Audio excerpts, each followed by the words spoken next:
Bonjour à tous et bienvenue dans la suite de notre étude des relations mutuelles du Fils et du Saint-Esprit au sein des Écritures. Donc je rappelle qu'on a commencé une nouvelle section la dernière fois, les relations mutuelles du Fils et du Saint-Esprit, partie A, que nous révèle la Sainte Écriture sur les relations mutuelles du Fils et du Saint-Esprit, et on continue sur l'exégèse patristique liée à l'annonce de la Pentecôte dans l'Évangile selon saint Jean, au chapitre 16, versets 13, 14, 15, où le Christ annonce aux apôtres l'envoi de l'autre Paraclet, le Saint-Esprit, qui aura lieu après sa résurrection et après son ascension. On a vu un petit peu ce qu'en disait saint Jean Chrysostome la dernière fois. Voyons maintenant ce que dit saint Cyril d'Alexandrie dans les dialogues sur la Trinité au livre 7, qui est consacré au Saint-Esprit. Non, ce n'est pas une différence de nature que le Fils a indiquée entre lui et l'Esprit, en disant « Il prendra de mon bien pour vous en faire l'annonce ». Jean 16, 14. Ou alors il aurait dit bien clairement « Il prendra de moi la sainteté pour vous sanctifier vous aussi à votre tour ». Voilà qui aurait indiqué une coupure conduisant à l'inégalité dans la nature et montré clairement que la sainteté était dans l'esprit comme une chose dans une autre. Seulement, ce n'est pas cela qu'il a dit, mais c'est que l'esprit se servira de ces paroles. Logish ve oti kechrishete tish afto. À cause de l'identité d'essence et de la totale égalité de nature, d'énergie et de langage. Viat otishusiash tafton keishapan ishofiesh ishurgonde keishoepes.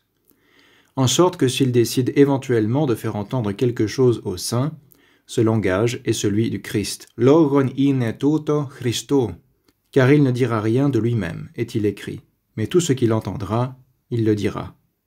Jean 16, 13. Saint Cyril d'Alexandrie, dialogue sur la Trinité 7. Donc on voit très bien que ici, saint Cyril d'Alexandrie répond à des arguments ariens ou arianisants, ou de certains nestoriens, qui séparaient d'une certaine manière le Christ incarné de l'Esprit Saint, comme si l'Esprit Saint était une puissance étrangère conférée au Christ incarné, et pour saint Cyril, c'est important d'insister sur la consubstantialité de l'Esprit et du Fils, et que celui qui est incarné, c'est bien le même Fils qui est le Fils éternel du Père, et que donc c'est bien son esprit et non une puissance extrinsèque. Et c'est vraiment le centre de son enseignement sur l'Esprit Saint et sur l'économie, c'est d'insister sur le fait qu'il y a l'identité d'essence, la totale égalité de nature, comme il dit ici, et non une coupure selon l'essence, etc. Et pour lui, comme pour saint Jean Chrysostome ou pour saint Sophrone de Jérusalem, on a vu quand saint Sophrone parlait du baptême du Christ, il insistait sur la consubstantialité, là c'est pareil, saint Cyril. Concernant saint Jean 16, 14, explique que ça montre la consubstantialité, ils ont la même nature, non seulement la même nature, mais donc aussi la même énergie. Energia, ou ici c'est isurgon, la même opération, le même type d'acte, de ergon, acte, qui est isos, égal, et donc le même langage, le langage étant ici du domaine de l'énergie, de l'activité, de ce qui est transmis aux hommes. Et évidemment, on est dans le contexte de la future Pentecôte. C'est pourquoi saint Cyril dit que si le Saint-Esprit veut faire entendre quelque chose aux saints, ce qui est le principe de la Pentecôte évidemment, c'est que l'Esprit va communiquer aux saints les bons enseignements, il les guidera en toute vérité selon la promesse du Christ, mais ce langage sera bien le même que celui du Christ, parce que c'est la même énergie, issue de la même ousia, de la même essence, de la même physis, de la même nature. Saint Cyril continue, dans le même ouvrage, le Fils aussi, étant consubstantiel à Dieu le Père, étant son Verbe, ou sa parole, son logos, dit les paroles du Père, les logia du Père. Évidemment, en grec, il y a la même racine pour le mot logos, le Verbe, et les paroles, logia du Père. En latin aussi, éventuellement, on va avoir verbum, qui veut dire la parole, et verba, les paroles. Celui que Dieu a envoyé prononce les paroles de Dieu, selon le mot de Jean. Jean 3, 34. Étant donné que la volonté du Fils n'est pas autre que celle de Dieu le Père. Consubstantialité, ça veut dire aussi même volonté, même thelima, même énergie, même puissance. De la même façon, je pense, et pour la même raison, l'Esprit Saint aussi dit les paroles du Christ. Pour la même raison, c'est-à-dire parce qu'il a la même essence, la même volonté et la même énergie, et la même puissance que le Christ. Vu qu'il est son esprit et qu'en vertu de leur complète identité de nature, Pneuma iparchon afto, keti proshpan opion taftot iti physiki, il possède la gloire du Fils et le même langage. Tenaftu zokshan teke taftoe pianeron. Il est saint, par conséquent, non par participation, ni non plus par une relation extrinsèque avec le Fils, mais par nature et en vérité, cet esprit qui est le sien. Alla fisi qui alicia to pneuma afto. C'est très important de comprendre ça pour comprendre l'ensemble des passages souvent cités de saint Cyril d'Alexandrie, où il fait une opposition entre la participation, la methexis, ou la relation extrinsèque, qui est la relation de la grâce, la relation de la créature avec Dieu. Il participe par grâce aux choses divines, à la nature divine, au sens où l'entend saint Pierre dans sa seconde épître, on devient participant de la nature divine. C'est une relation extrinsèque. La relation de la créature avec Dieu, ça passe par la participation à la charis, à la grâce. Ou à l'énergia, mais une participation à l'énergia et non une appropriation de l'énergie, comme si elle venait aussi de notre propre nature. Qui dit même énergie, dit même nature. Donc la participation à l'énergie divine, ça ne veut pas dire que la créature peut aussi mettre en acte la même énergie que Dieu, mais elle peut entrer en synergie avec l'énergie de Dieu. Et saint Cyril met ça en opposition avec le fait d'être consubstantiel, d'avoir exactement la même nature, et à cause de ça, la même énergie. Pas par participation, mais par consubstantialité. Donc on voit ici, l'Esprit est saint non par participation avec le Père ou avec le Fils, ni par relation extrinsèque, mais par nature et en vérité. Fisi que alicia. Et c'est en ce sens qu'il faut toujours comprendre chez saint Cyril les adverbes comme physikos, ou les expressions comme kataphysin, ou l'adverbe osiodos, qui veut dire essentiellement, substantiellement, par nature, physikos, naturellement, etc. Ça veut dire pas par participation, pas par relation extrinsèque, pas par une relation de grâce, mais une relation de nature.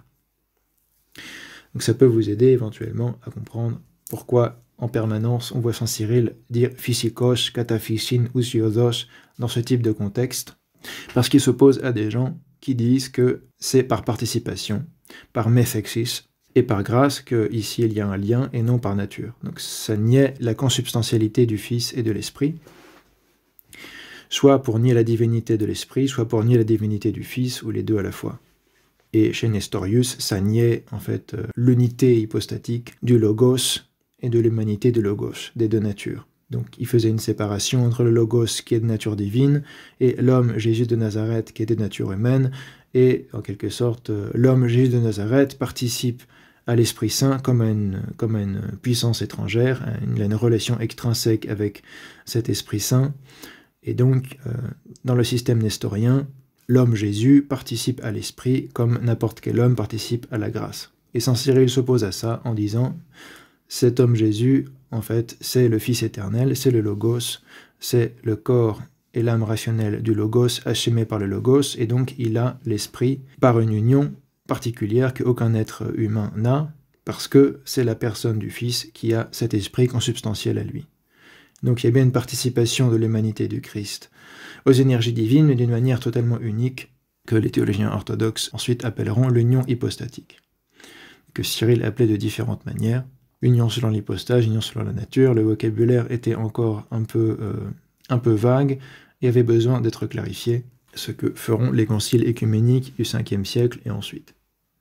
Mais il faut bien comprendre ça, quand on parle de la pneumatologie chez saint Cyril d'Alexandrie, il faut comprendre qu'il s'intéresse à ce qui se passe dans l'économie et à ne pas en tirer des conclusions nestoriennes ou ariennes ou adoptionnistes, mais à bien en tirer la doctrine trinitaire de la consubstantialité. Et donc tous ces moments de l'économie où il y a une collaboration et une relation entre le Fils et l'Esprit, ça va être l'occasion pour saint Cyril de mettre en avant qu'ils ont la même nature, ils ont la même énergie, ils ont la même puissance, etc., la même volonté. Et donc la relation qu'ils ont est selon la nature, kataphysin, ou naturellement, physikos. Pour la même raison, saint Cyril dira parfois que l'Esprit s'avance ou sort par le Fils, physikos, naturellement, selon la nature. Pourquoi? Parce que c'est l'Esprit du Christ par nature, c'est son esprit consubstantiel, et non une grâce ou une participation à une grâce, comme si on ne parlait pas du Fils de Dieu, etc. Donc le contexte est toujours économique, et le contexte est toujours de réfuter le nestorianisme, avec cette idée du Christ incarné qui reçoit l'Esprit Saint comme une puissance étrangère. On aura l'occasion de revenir là-dessus dans les vidéos suivantes. Donc, poursuivons ce passage. Si donc Dieu le Père est saint de par sa nature, pas par grâce, par sa nature, et si l'Esprit, dont on sait qu'il est issu de lui, est présent en lui, est saint comme lui, quelle peut bien être encore la modalité qui les fait différents, je veux dire, quant à l'essence. Donc voilà, du fait que l'Esprit est issu du Père et présent dans le Père, il est consubstantiel au Père, et dans le même sens, saint Cyril dira que l'Esprit est présent dans le Fils, il est l'Esprit du Fils, le propre du Fils. Ils sont consubstantiels. Ça met en avant leur péricorèse, leur compénétration. L'Esprit Saint, lui, opère à l'instar de Dieu. Isurgi toseo. Donc même énergie que Dieu le Père dont il procède. En sorte que, se donnant lui-même par mode de participation et d'inhabitation, il rend assurément sage de son propre fait et accomplit en ce domaine, une fois de plus, l'énergie de la nature la plus élevée. Tishanotato physios energian. Donc ici, on a deux passages que j'ai mis en rapport, avec une petite ellipse. Premièrement, la consubstantialité. L'Esprit est saint par nature et non par participation à la sainteté du Fils, ou quelque chose comme ça, contre les pneumatomaques. D'autre part, il est issu du Père, présent en lui, donc consubstantiel au Père également. Et il opère la même énergie, il a les mêmes actions, la même activité que Dieu le Père. Il est isurgi toseo. Là, on parle de l'opération. Quand on parle de l'opération, on n'est plus dans le domaine de l'essence en tant qu'essence pure, mais l'essence en tant qu'elle agit dans le monde et donc en tant qu'énergie, que mise en acte. Et dans ce contexte-là, l'Esprit Saint envoyé dans le monde, l'Esprit Saint en procession énergétique, se donne lui-même aussi, c'est pas simplement ce qui relève du Père et du Fils, mais aussi ce qui relève de lui-même. Hein, c'est trinitaire, le don trinitaire, comme on a vu avec saint Athanase d'Alexandrie. Il se donne aussi lui-même par mode de participation, là on parle des créatures, il se donne aux hommes, aux créatures, par mode de participation, katame effexin, alors qu'au Christ, c'est pas katame effexin, mais kataphysin. Vous voyez l'importance de la distinction qu'il fait ici. Mais pour les hommes et les créatures, ceux qui sont des hypostases créées, ils se donnent katame effexin, par participation, et inhabitation, enavlismon. Alors c'est pas faux de dire que l'humanité du Christ, l'inhabitation des énergies du Saint-Esprit, comme on l'a vu avec saint Nicolas Cabasilas et saint Jean Chrysostome, mais il faut bien comprendre par là que c'est selon le mode de l'union hypostatique qui est unique au cas du Christ, qui est une personne divine, une personne incréée qui assume la nature humaine. Alors que quand on parle des hommes en général, on parle d'hypostases créées, qui ne sont pas de nature divine, et donc y participent purement par grâce aux énergies divines, alors que l'humanité du Christ, c'est en étant assumée par une personne divine qui est le Fils, ou le Logos de Dieu. Donc voilà un passage de saint Cyril qui est important pour comprendre aussi son exégèse de ce passage de l'évangile de Jean. On pourra aussi regarder le commentaire sur l'évangile de Jean, mais on ira plus en profondeur sur saint Cyril dans une vidéo séparée. Ici, on donne quelques aperçus. On reverra quelques citations de saint Cyril un peu plus tard pour parler de la notion de l'Esprit comme étant propre du Fils, et on verra quelques passages du commentaire sur l'évangile de Jean.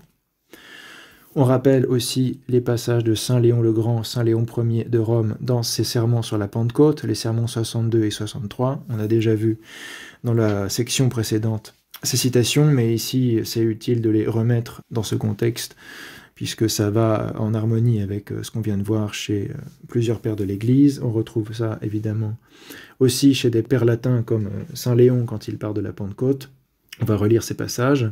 Dans le premier sermon sur la Pentecôte, au chapitre 3, « Mais bien que l'éclat extérieur de l'événement, on parle de la descente de l'Esprit sous forme de langue de feu, bien que l'éclat extérieur de l'événement, bien-aimé, fût tout à fait admirable, et qu'on ne pût douter que la majesté de l'Esprit Saint, Majestatem Sancti Spiritus, ne fut présente dans ce joyeux accord de toutes les langues humaines, que personne ne pense cependant que sa substance divine est apparue. Divinam eius apparuisse substantiam, dans ce qui s'est alors montré à des yeux de chair. Sa nature divine invisible et commune au Père et au Fils a en effet montré sous tel signe qu'elle a voulu le caractère de son don et de son œuvre. Qualitatem muneris atque operis sui, qua voluit significatione monstravit. Petite note, saint Léon, pour éviter toute conception hérétique qui diminuerait le statut proprement divin et hypostatique de l'Esprit Saint, se voit ici obligé d'indiquer une distinction importante entre son essence, sa substance divine, et le caractère, qualitas, de son don, munus, et de son œuvre, opus. En grec ergon, que l'on retrouve dans energia, car bien que les langues de feu aient été vues, nul homme ne peut voir le Saint-Esprit. Si on parle de son hypostase, de son essence, c'est toujours des manifestations ou des signes. On parle de tel signe qu'elle a voulu, significatione. Donc les langues de feu sont des signes de l'énergie, du don ou de l'activité ou de l'œuvre, ici opus, de l'Esprit Saint. C'est ça qui est manifesté aux hommes, pas son essence elle-même, sa substantia, ou pas son hypostasis. Donc c'est des distinctions qui sont importantes aussi dans certains passages des saints-pères latins, quand il est question d'interpréter ces événements économiques du Nouveau Testament. Et c'est pareil pour l'Ancien Testament, où il y a des théophanies aussi, des manifestations divines. Donc c'est pas sa nature divine invisible et commune au Père et au Fils, mais tel signe qu'elle a voulu... Elle a montré sous tel signe qu'elle a voulu le caractère de son don ou de son œuvre, mais elle a gardé dans l'intime de sa divinité ce qui est propre à son essence. Proprietatem vero essentiae suae in sua deitate continuit. Car le regard de l'homme, pas plus qu'il ne peut atteindre le Père ou le Fils, ne peut davantage voir le Saint-Esprit. Ita nec spiritum sanctum humanus potest visus attingere. Donc ici, évidemment, on parle de la nature divine. Le Fils dans sa nature divine, évidemment, on peut le voir dans sa nature humaine. Aussi, lorsque le Seigneur, la veille de sa passion, promettait à ses disciples l'avènement du Saint-Esprit, il leur disait, et ici citation de Jean 16, 12, 13 et 15, qu'on a déjà donné, après avoir cité le passage de Jean 16, 12 à 13 et 15, Saint Léon continue en disant « Il n'est donc pas vrai qu'autres soient les biens du Père, autres ceux du Fils, autres ceux de l'Esprit Saint. Non ergo alia sunt patris, alia filii, alia spiritus sancti. » Donc les mêmes dons, les mêmes énergies, les mêmes opérations, si vous voulez, sont communes au Père, au Fils et au Saint-Esprit. C'est pour ça que j'ai titré « Ce qui est à moi », la phrase du Christ, « Ce qui est mien, ce qui est à moi, n'est ni l'essence divine, ni l'hypostase de l'Esprit ». Enfin, c'est pas son mode d'origination selon l'hypostase, mais on parle bien de ce qui est commun au Père, au Fils et au Saint-Esprit. Ce qui est exprimé par un neutre pluriel dans le latin de Saint Léon, alia, les autres choses, alia bona, peut-être les autres biens, ou les choses, un neutre pluriel, comme quand on parle des dons en grec, tazora, les dons, c'est un neutre pluriel. Là, ce serait alia dona en latin. Non alia sunt patris, alia filii, alia spiritus sancti, c'est-à-dire que les trois personnes ont les mêmes dons, les mêmes biens, les mêmes attributs, les mêmes opérations, etc. Et pour Saint Léon, c'est à ça que fait référence Jean 16, 12, 13 et 15. Non, tout ce qu'a le Père, le Fils l'a pareillement, et pareillement l'Esprit Saint. Habet et Spiritus Sanctus. Donc il nous dit la même chose que Saint Denis l'Aréopagite dans son traité des noms divins, rappelez-vous, qu'on a lu dans la dernière vidéo. Aussi, tout ce que les cœurs fervents peuvent concevoir de l'éternelle et immuable gloire du Père, de sempiterna et incommutabili gloria Patris, qu'ils le comprennent en même temps, inséparablement et indifféremment, et du Fils, et de l'Esprit Saint. Hoc simul et de Filio et de Spiritu Sancto inseparabiliter atque indifferenter intelligant. Voilà, on a déjà parlé de ce passage, on ne va pas s'apesantir plus que ça, mais c'est intéressant de le mettre en rapport avec ce qu'on a lu chez les pères grecs jusqu'à maintenant.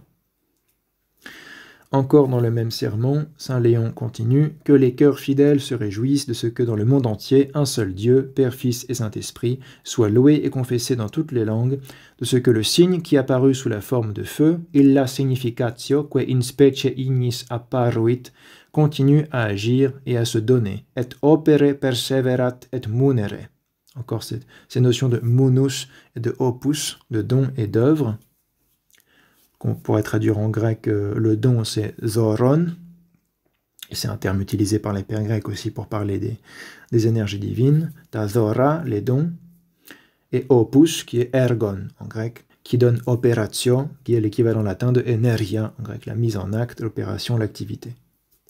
C'est le même esprit de vérité, en effet, qui fait briller de l'éclat de sa lumière la demeure où habite sa gloire. Facit domum gloriae suae luminis sui nitore fulgere, et qui ne souffre dans son temple rien d'obscur, rien de tiède. Sa force et son enseignement, de qua ope atque doctrina, donnent même à nos jeûnes et à nos aumônes le pouvoir de nous purifier. Là, on parle vraiment de la grâce divine, des énergies divines, des opérations divines. Et c'est avec tout ça que Le chapitre 16 qui annonce la Pentecôte a à voir, évidemment, puisque la Pentecôte, c'est les dons du Saint-Esprit qui sont donnés aux apôtres. Quand on dit que l'Esprit descend, encore une fois, Saint Léon nous dit que c'est un signe de son don et de son opération, de son action, de son opus. Ça n'a pas à voir directement avec la question de l'essence, de l'hypostase du Saint-Esprit. Le premier sermon sur la Pentecôte, qui est le sermon numéroté 62, paragraphe 5. Le sermon qu'il a ensuite prononcé, qui est le 63, second sermon sur la Pentecôte, il y a aussi ce passage. Après citation de Jean 16, 12 à 14, encore le même passage de l'annonce de la Pentecôte dans l'Évangile selon saint Jean, le Seigneur voulait-il donner à entendre que sa science à lui était inférieure, ou qu'il avait appris du Père moins que l'Esprit Saint, alors qu'il est lui-même la vérité, et que le Père ne peut rien dire, dicere, l'Esprit rien enseigner, docere, sans le Verbe, c'est-à-dire sans le Fils. Ce pourquoi il est dit, il recevra de mon bien. Encore une fois, ça insiste sur l'unité d'action, l'unité de volonté, l'unité d'énergie. Ils disent la même chose, ils enseignent la même chose, il n'y a pas de séparation ici. Ce que reçoit l'Esprit, en effet, le Père le donne, et le Fils le donne à son tour. Quod accipit Spiritus, Patre Dante, dat Filius. Aussi bien ne s'agissait-il pas d'enseigner, insinuenda, une autre vérité, de prêcher, predicanda, une autre doctrine, mais il fallait que fût augmentée la capacité de ceux qui allaient être instruits, les apôtres, et que fût décuplée la fermeté de cette charité qui devrait bannir toute crainte et ne pas redouter la fureur des persécuteurs. C'est tout le contexte de ce passage de l'Évangile de Jean. Il est question de l'envoi de l'autre Paraclet à partir du Père, au nom du Fils. Il s'agit d'enseigner, de prêcher la même doctrine, et c'est tout le sens de cette phrase du Christ. Il prendra de ce qui est à moi, c'est-à-dire il vous enseignera la même chose que ce que je vous ai enseigné, et que mon Père enseigne à travers moi et à travers l'Esprit Saint, qu'il enverra en mon nom, que j'enverrai en son nom, selon les passages. Petite note, et l'Esprit Saint le donne aussi à son tour, évidemment, c'est pas simplement le Père qui le donne et le Fils qui le donne, mais comme on l'a vu avec saint Cyril d'Alexandrie, l'Esprit Saint qui le donne aussi lui-même, puisqu'il est une hypostase à part entière de la Trinité. Il n'est pas une pure énergie, il n'est pas un pur attribut de la nature, il est une hypostase divine à part entière, donc lui aussi agit en propre et donne aussi l'énergie qu'il tient en propre de son essence, qu'il tient évidemment de sa procession à partir du Père. L'Esprit Saint le donne aussi à son tour au monde et aux hommes, il s'agit d'un don trinitaire de la grâce divine en faveur des apôtres. Ainsi, le bien propre dont parle le Christ dans ce passage, bien qui doit être annoncé par l'Esprit aux hommes, ne peut pas être l'essence divine communiquée à l'Esprit filioque, comme ce serait l'interprétation philoquiste, ni l'aspiration aux processions de l'hypostase du Saint-Esprit. La seule option restante est celle de la grâce commune, manifestée du Père par le Fils dans l'Esprit Saint, ce qu'on appelle la procession énergétique en théologie orthodoxe.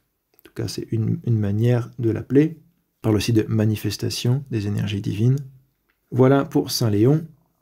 On va passer maintenant au fameux passage de l'Évangile selon saint Jean, chapitre 20, versets 21 à 23, où, après sa résurrection, le Christ va souffler sur les apôtres, sur les 10, il me semble, puisque Judas a déjà trahi le Christ, et Thomas n'est pas présent à ce moment-là, donc ils sont 10. Enfin, probablement le saint apôtre Thomas a aussi reçu ce don, mais il n'était pas forcément présent à ce moment précis. Donc je ne sais plus si c'est le 10 ou les 11, en tout cas, il souffle sur les apôtres qui sont présents. Et on verra ensuite quelques commentaires des pères de l'Église sur ce passage qu'il faut évidemment toujours mettre en lien avec Genèse 2.7, comme on le rappelle ici. Donc, Jean 20, 21 à 23, il leur dit une seconde fois, « Paix à vous. Comme le Père m'a envoyé, moi aussi je vous envoie. » La fameuse mission des apôtres, le Christ envoie les apôtres en mission. Après ces paroles, il souffla sur eux et leur dit, « Recevez l'Esprit Saint. »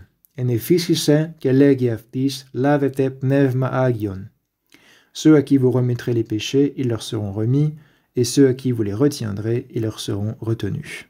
Et évidemment, on a beaucoup de commentaires des saints-pères là-dessus, j'en ai réuni que quelques-uns, c'est pas exhaustif, évidemment. On pourrait faire une vidéo complète sur les commentaires patristiques de ce passage, notamment en rapport avec le sacerdoce, la fonction sacerdotale, le sacrement de pénitence, etc. Ça a beaucoup de ramifications. Il y a ici une allusion et un lien avec symbolique et ontologique et réel avec ce qui se passe dans la Genèse, dans la création de l'homme au 6e jour. Et Dieu façonna l'homme poussière prise de la terre, et il souffla sur sa face un souffle de vie. Dans le texte grec de la Septante, c'est le même verbe à l'aoriste, enephysisen, qui se retrouve dans l'évangile de Jean. Enephysise. Il y a juste un N euphonique dans la version de la Septante que j'ai recopiée. Enephysisen isto prosopon pnoin zois. Il souffle sur son visage un souffle de vie, et dans l'évangile, il souffle sur les apôtres en disant « Recevez l'Esprit Saint ». Évidemment, il ne s'agit pas de l'hypostase ou de la nature, mais là aussi, d'un souffle de vie, c'est-à-dire de l'énergie vivifiante et vivificatrice de l'Esprit Saint, du Père par le Fils dans l'Esprit Saint. Et l'homme devint être vivant, littéralement, et l'homme devint âme vivante, qui a yeneto o anthropos is psychin zoshan. Donc c'est ce qui vivifie l'être humain, qui sinon était poussière prise de la terre, mais recevant ce souffle de vie, devient un homme véritablement, devient anthropos, avec une âme vivante, une âme rationnelle, un homme complet à l'image et à la ressemblance de Dieu. Voyons voir ce que nous dit saint Cyril de Jérusalem dans la catéchèse baptismale 17, paragraphe 12, sur cet épisode. Cette seconde insufflation, celle de l'évangile de Jean, puisque les fautes volontaires avaient effacé la première, cf. Genèse 2, 7, se produisit pour que fût accompli ce texte de l'Écriture. Il est monté en soufflant sur ta face et en te libérant de ta tribulation. Prophète Naoum 2, 2. C'est dans les livres des 12 prophètes. Mais d'où est-il monté ? De l'Hadès, car ainsi l'a raconté l'Évangile. L'Hadès, c'est le mot grec pour parler du royaume des morts, du Sheol. Dans l'hébreu, Sheol, ça donne en grec au Hadis, qui est en latin infernum. Donc c'est ce qu'on appelle l'enfer au sens du royaume des morts. Donc d'où est-il monté ? Du royaume des morts, du Sheol, de l'Hadès, car ainsi l'a raconté l'Évangile. C'est après sa résurrection qu'il a soufflé. Donc je rappelle que dans la foi chrétienne traditionnelle, on pense que lorsque le Christ meurt sur la croix, son âme se sépare de son corps, c'est ce qu'on appelle la mort physique. Son âme descend dans le royaume des morts, puisqu'elle est séparée du corps, c'est là où vont les âmes des morts, dans l'Hadès, dans le Sheol, et c'est là qu'il libère les justes comme un hameçon, comme le dirait saint Jean Damascène, comme un hameçon, comme un appât. Il arrive à attraper l'Hadès, à attraper les âmes des captifs des justes et à les sortir de l'Hadès pour les faire monter au paradis. Donc il remonte de l'Hadès, il ressuscite des morts, il apparaît aux apôtres, donc c'est là qu'il est monté, et c'est après sa résurrection qu'il souffle sur les apôtres. C'est pour ça que saint Cyril de Jérusalem rappelle cela. Après sa remontée, à partir du royaume des morts, c'est ce qui se passe pendant le samedi saint, qui accomplit le sabbat, tout le sens spirituel du sabbat, le 7e jour de la création qui est le jour du repos, enfin qui n'est plus un jour de la création en fait, le monde est créé en 6 jours dans la Genèse et le 7e jour c'est le jour du repos, et c'est pareil dans la semaine sainte, le 7e jour c'est le jour où le corps du Christ repose dans le tombeau et son âme dans l'Hadès, où il met à bas la puissance de l'enfer, ou la domination de l'enfer, du diable, etc. C'est le samedi saint, juste avant la résurrection au 3e jour. Et je conseille à tout le monde de lire l'homélie de saint Jean Damascène sur le samedi saint, et ce qu'il raconte aussi sur ce sujet dans son exposé exact de la foi orthodoxe, c'est évidemment très très bien expliqué par saint Jean Damascène. Mais s'il donne alors la grâce, il la prodiguera encore davantage. Donc il est clair que pour saint Cyril de Jérusalem, ce souffle du Christ sur les apôtres, c'est un don de la grâce. Encore une fois, c'est pas une question d'hypostase ou d'essence de l'Esprit Saint. Quand on dit recevez l'Esprit Saint, en fait, c'est dire recevez la grâce incréée, recevez la grâce trinitaire, recevez les énergies divines. Mais s'il donne alors la grâce, il la prodiguera encore davantage lors de la Pentecôte. Voici ce qu'il leur dit. Je suis prêt à vous donner dès maintenant, mais votre vase n'est pas encore vide. Donc, en attendant, recevez la quantité de grâce que vous pouvez contenir, mais attendez encore davantage, c'est-à-dire à la Pentecôte. Quant à vous, demeurez dans la ville de Jérusalem jusqu'à ce que vous ayez revêtu la force d'en haut. Luc 24, 49. Ne craignez pas, dit-il, les armes et les traits du diable. Vous emporterez en effet la puissance de l'Esprit Saint. Éphésiens 6, 16 à 18. Donc il est bien question de la puissance, dynamis, probablement dans le texte grec, de l'Esprit Saint. En général, quand on voit puissance, c'est dynamis en grec, et c'est à peu près la même chose dans la théologie grecque que la grâce, la charis de l'Esprit Saint, et la dynamis de l'Esprit Saint, et l'energia de l'Esprit Saint, ce sont des concepts très très proches. Ça concerne ce à quoi on peut participer, où il y a une relation de methexis, de participation, katacharin, comme on dit en grec, selon la grâce, secundum gratiam, on dirait en latin. Voilà de quoi il s'agit ici. Saint Jean Chrysostome va aller un peu plus profondément sur cette question dans son commentaire sur l'Évangile selon saint Jean, Homélie 86, paragraphes 3 à 4. Ici, il relève leur cœur et leur courage et leur inspire une grande confiance afin qu'ils se portent courageusement à entreprendre son œuvre. Donc la mission qu'il leur donne d'aller enseigner, baptiser les nations, etc. Il ne prie plus son Père, mais il leur donne de sa propre autorité la puissance d'agir. Affendia vidoshinaftish tin dynamin. Encore cette idée de puissance, la dynamis qu'il leur transmet. Car il souffla sur eux et leur dit « Recevez le Saint-Esprit. Les péchés seront remis à ceux à qui vous les remettrez, et ils seront retenus à ceux à qui vous les retiendrez. » Jean 20, 22 et 23. De même qu'un roi envoie ses gouverneurs en leur donnant le pouvoir, exousian, pouvoir ou autorité, d'emprisonner et de relâcher les criminels, de même Jésus-Christ, envoyant ses apôtres, leur confère la même puissance. Uto que tutus ekpempon tafti perivalli ti dynami. Encore, dynamis. Le Christ transmet une puissance. Quand il souffle sur l'Esprit Saint, ça veut dire que le Christ leur transmet une exousia, une autorité, la fameuse autorité apostolique, et une dynamis, une puissance, comme un roi qui transmet une autorité à ses gouverneurs ou à ses lieutenants. On ne se trompe pas si l'on dit qu'à ce moment-là, ils reçurent un certain pouvoir spirituel et une certaine grâce. Exousian tina pneumatikin kecharin. Non pas de ressusciter les morts ou d'opérer des miracles, mais de pardonner les péchés, car les dons de l'Esprit sont de diverses sortes. Dia foragar ta charismata tu pneumatos. Que selon saint Jean Chrysostome, ils reçoivent certains charismes de l'Esprit Saint à la Pentecôte, mais là, le charisme en particulier qui est transmis par le Christ lors de cette insufflation avant l'ascension, c'est un charisme qui est justement précisé par le Christ lui-même de pardonner les péchés.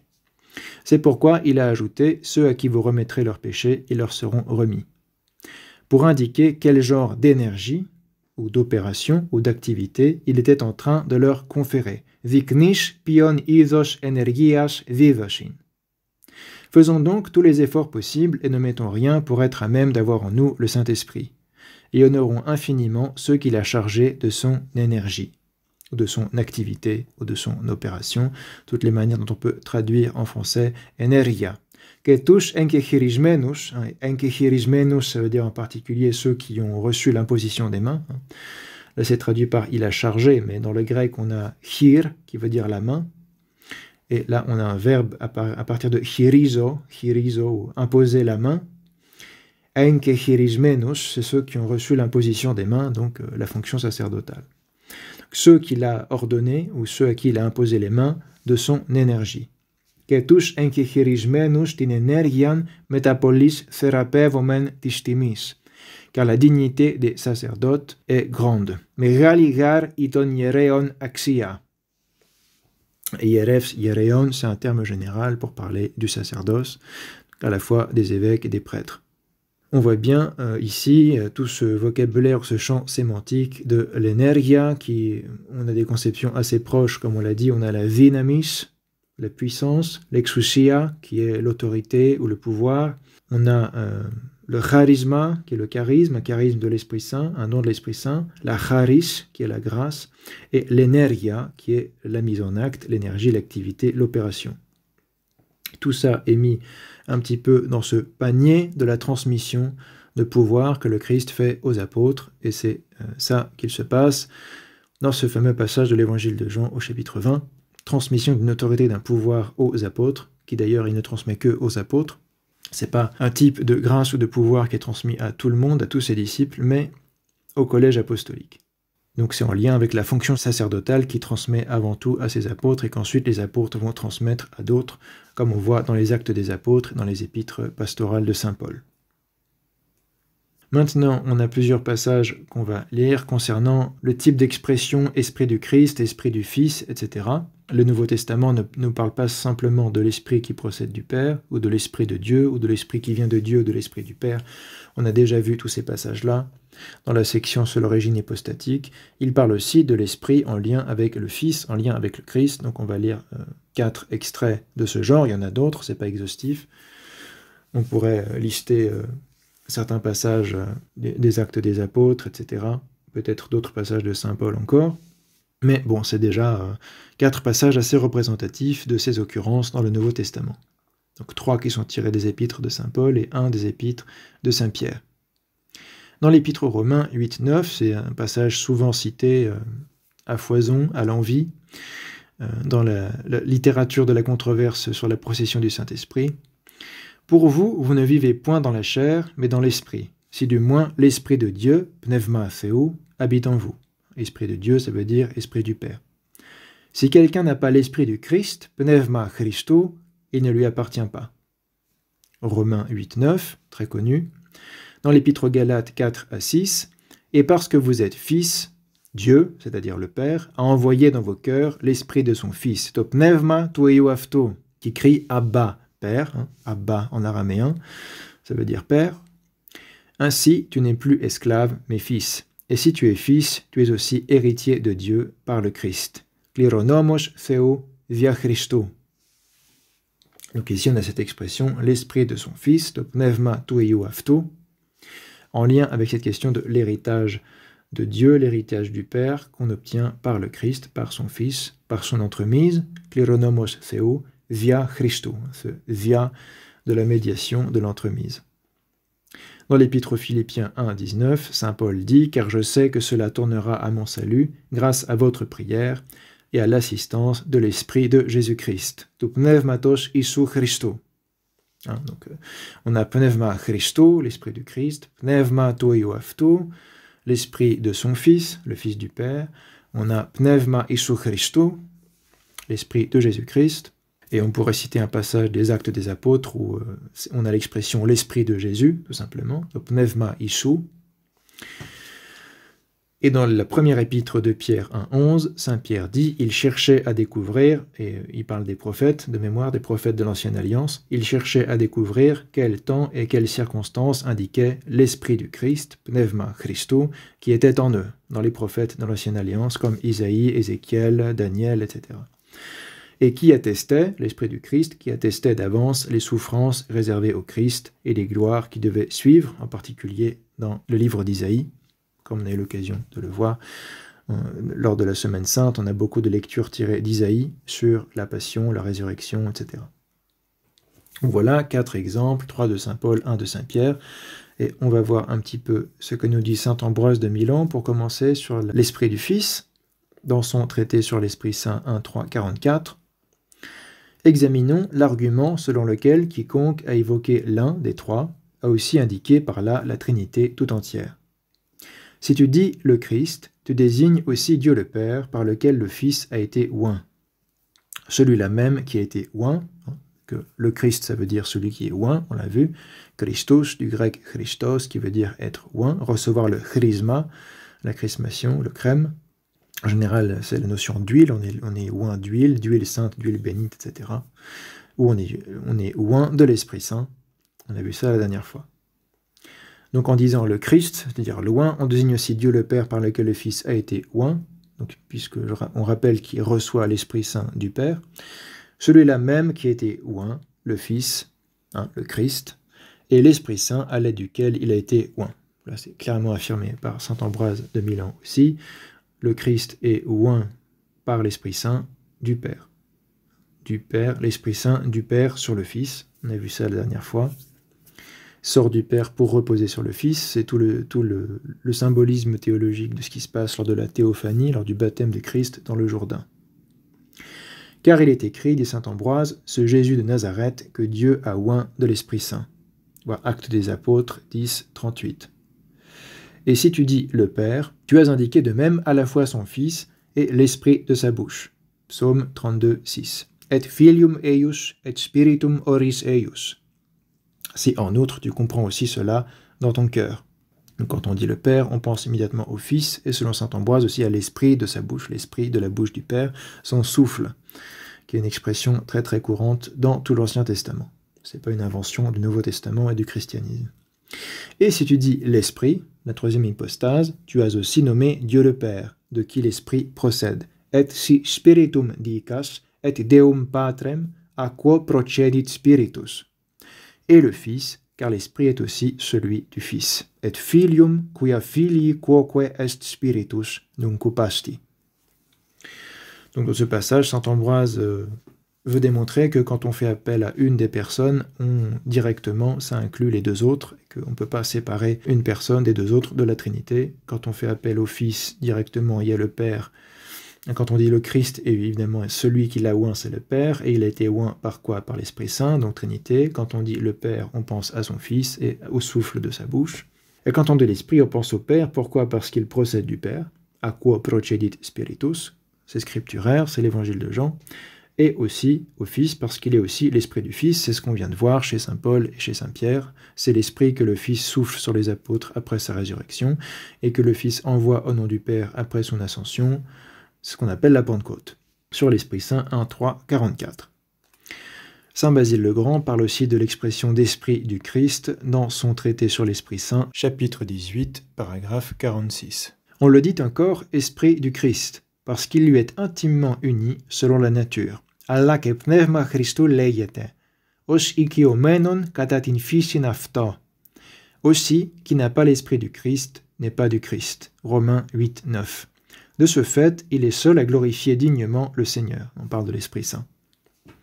Il est seul à glorifier dignement le Seigneur, car celui-là me glorifiera, dit le Christ, non point comme la création, mais comme esprit de vérité, qui fait resplendir en lui-même la vérité, et comme esprit de sagesse, qui révèle en sa propre grandeur le Christ, puissance de Dieu et sagesse de Dieu. Donc, première note. Ici, l'expression paulinienne, esprit du Christ, renvoie donc pour saint Basile à la consubstantialité de l'Esprit et du Fils. Première chose qu'il dit pour expliquer l'expression pneuma Christou, c'est os ikiomenon katatin physin afto. Il lui est intimement uni, ou il habite en lui selon la nature. Ikiomenon, il y a peut-être un rapport avec ikos, la maison ou l'habitation. Il habite ou demeure dans le Christ selon la nature. Kata physin, c'est ce qu'on appelle la consubstantialité. Et ensuite, il explique que l'Esprit révèle parfaitement, non pas comme une créature, mais comme étant son esprit propre, la vérité qu'est le Christ et la sagesse qu'est le Christ, puisque le Christ dit « je suis la vérité », et il parle de l'Esprit comme étant l'Esprit de vérité, ce que les pères commentent en disant « il est donc l'Esprit du Fils », puisqu'il est l'Esprit de vérité, et la vérité, c'est le Christ. Pareil avec la sagesse, souvent les pères de l'Église ramènent les expressions du type sagesse de Dieu au Christ, donc la sagesse paraît dans les proverbes de Salomon et dans la sagesse de Salomon. Pour certains des premiers pères de l'Église, ça renvoyait à l'Esprit Saint, mais dans la majorité des cas, le consensus c'est que ça renvoie en particulier au Christ, sagesse de Dieu, Sophia Theo, et comme l'Esprit est dit par Isaïe, esprit de sagesse, notamment, encore une fois, ça veut bien dire qu'il est esprit du Christ, qui est la sagesse de Dieu, etc. Comme Paraclet, il porte en lui l'empreinte de la bonté du Paraclet qui l'a envoyé, c'est-à-dire le Fils, puisque le Fils s'appelle lui-même Consolateur, Parakletos, et il dit « je vous enverrai un autre Consolateur, un autre Paraclet, qui est l'Esprit Saint ». Os Parakletos δε εν αυτό χαρακτηρίζει του αποστήλαντος αυτόν Παρακλήτου την αγαθότητα. Et dans sa propre dignité, il manifeste la majesté de celui dont il est sorti, c'est-à-dire le Père, son origine hypostatique. Και εν το εαυτού αξιώματι την μεγαλοσύνην εμφαίνει την του όθεν προήλθεν. Donc ici on a deux points importants et distincts. D'une part, comme Paraclet, comme consolateur, il porte en lui l'empreinte de la bonté du Paraclet qu'il l'a envoyé, le Fils. Deuxième note, la relation mutuelle Esprit-Fils est ici clairement économique. C'est la mission de l'Esprit dans la création qui est envisagée. Et d'autre part, dans sa propre dignité, il manifeste la majesté de celui dont il est sorti. Troisième note, la relation d'origine est ramenée au Père seul, ce qui est caractéristique de saint Basile de Césarée. Des pères cappadociens en général, la relation d'origine, c'est le Père, celui dont il est sorti, mais la relation de révélation ou de manifestation, c'est le Fils, comme on l'a déjà vu dans la section précédente, on a l'occasion de le revoir. C'est le Paraclet qui l'a envoyé, le Fils. C'est tu apostilandos afton paraklitou. Donc voilà, continuons ce passage de saint Basile. Il y a donc une gloire naturelle, telle la lumière, gloire du soleil, donc fruit de la consubstantialité. Ce n'est pas une gloire étrangère, une gloire par participation, mais une gloire naturelle. On a un écho avec ce que dit saint Cyril. quand il parle d'avoir la sainteté non par participation, mais par consubstantialité, par nature et par vérité. Saint Basile dit c'est la gloire naturelle, comme la lumière est la gloire du soleil. Et une gloire qui vient du dehors, que l'on offre d'un libre propos, en connaissance de cause, à ceux qui en sont dignes, ce qu'on appelle la grâce, charis. Donc ici, Saint Basile fait une distinction simplement entre ce qui est kataphysin, selon la nature, ou physikos, naturellement, et ce qui est katacharin, selon la grâce. Et on a déjà vu ça chez Saint Cyril d'Alexandrie à sa manière. Donc le Saint-Esprit participe kataphysin au Père, enfin participe entre guillemets, enfin il est consubstantiel selon la nature au Père et au Fils, alors que la manière de participation des créatures à Dieu, c'est katacharin, selon la grâce, ce que Saint Basile appelle une gloire qui vient du dehors. On reçoit la grâce divine comme une gloire qui vient du dehors parce qu'on n'a pas nous-mêmes la nature divine. Alors que dans le cas de l'Esprit Saint, c'est une gloire naturelle. Une gloire qui est liée à la nature et à l'essence elle-même, qui est celle du Père, du Fils et de l'Esprit Saint. Chez Saint Paul, on a ce thème de l'Esprit répandu du Père par le Fils, dans l'Épître à Tite 3, versets 4 à 7. Mais lorsque Dieu notre Sauveur, le Père, a fait paraître sa bonté et son amour pour les hommes, il nous a sauvés non à cause des œuvres de justice que nous avions faites, mais selon sa miséricorde, par le bain de la régénération, et en nous renouvelant par l'Esprit Saint, via anakenos eos pneumatos agio, qu'il a répandu sur nous largement par Jésus-Christ notre Sauveur. Ou exechian ephimas plusios via Isu Christou tu sotiros imon, afin que, justifiés par sa grâce, dikeothendes diekinu chariti, nous devenions en espérance héritiers de la vie éternelle. Ici, on voit encore, dans le contexte économique, le contexte de la sanctification, du salut, de la justification, et on peut dire ici, on a ce fameux dikeothendes, justifié, diekinu chariti, par sa grâce, par la grâce du Père qui est communiquée par le Fils. Ici, c'est assez clair, cette justification qui est la même chose dans la théologie orthodoxe que la sanctification, la déification, la régénération, l'anakenosis. Ici, il est question d'être renouvelé par l'Esprit Saint. Anakenos eos pneumatos agio, c'est le Père qui le met en œuvre comme source par le Fils. Il a répandu sur nous largement par Jésus-Christ notre Sauveur. Ou exechien ephimas plusios, richement, avec richesse, largement, avec largesse, via Isu Christou tu sotiros imon, par l'entremise, encore ici, ou la médiation de Jésus-Christ, notre Sauveur.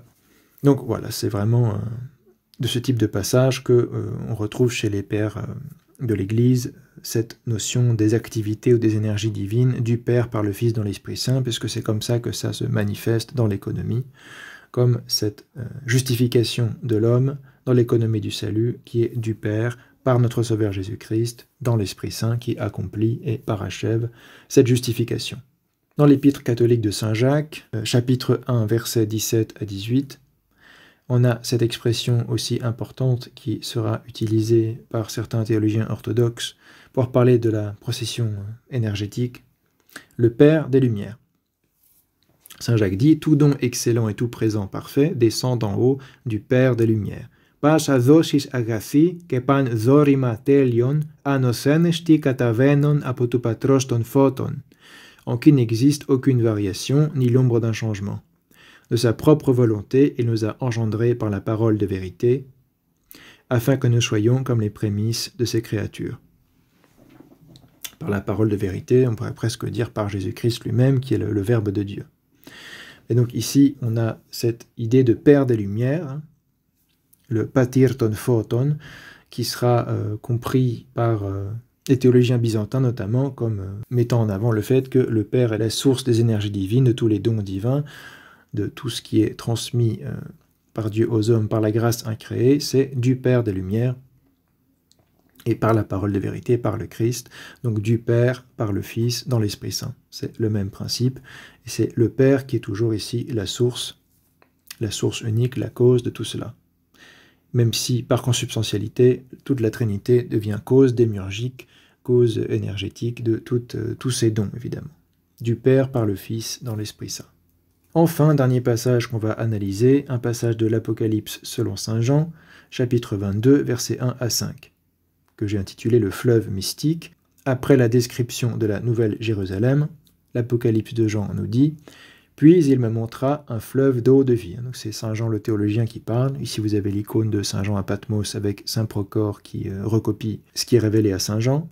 Donc saint Jean lui dicte l'Apocalypse et saint Procore est son scribe, ce qui est représenté dans cette icône grecque.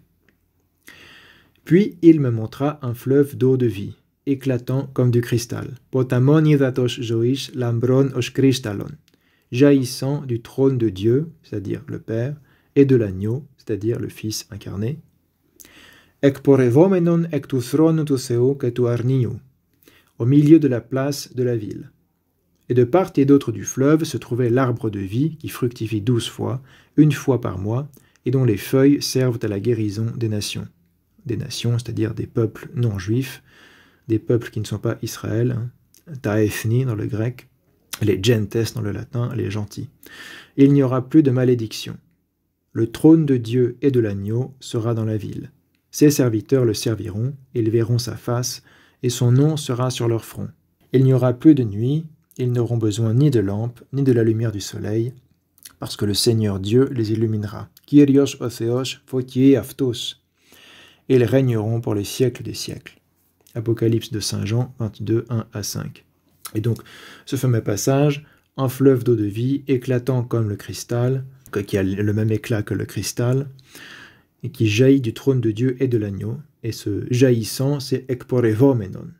Et donc la note dit, il s'agit du seul autre exemple biblique, avec Jean 15, 26, de l'utilisation du verbe ekporevome, ou ekporeveste, si vous mettez l'infinitif, en lien avec Dieu et les personnes de la Trinité. Cependant, le contexte semble assez différent, et le verbe décrit ici manifestement une activité, énergie économique. Certes permanente, mais en lien avec la gloire du monde à venir, après la fin des temps. Non précisément une procession hypostatique éternelle ou une source, origine de l'hypostase de l'esprit. Donc évidemment, là c'est une communication éternelle des énergies divines dans la Nouvelle Jérusalem. Énergie ou grâce qui jaillit du trône de Dieu et de l'agneau pour être communiquée aux serviteurs, aux croyants qui sont dans la Nouvelle Jérusalem.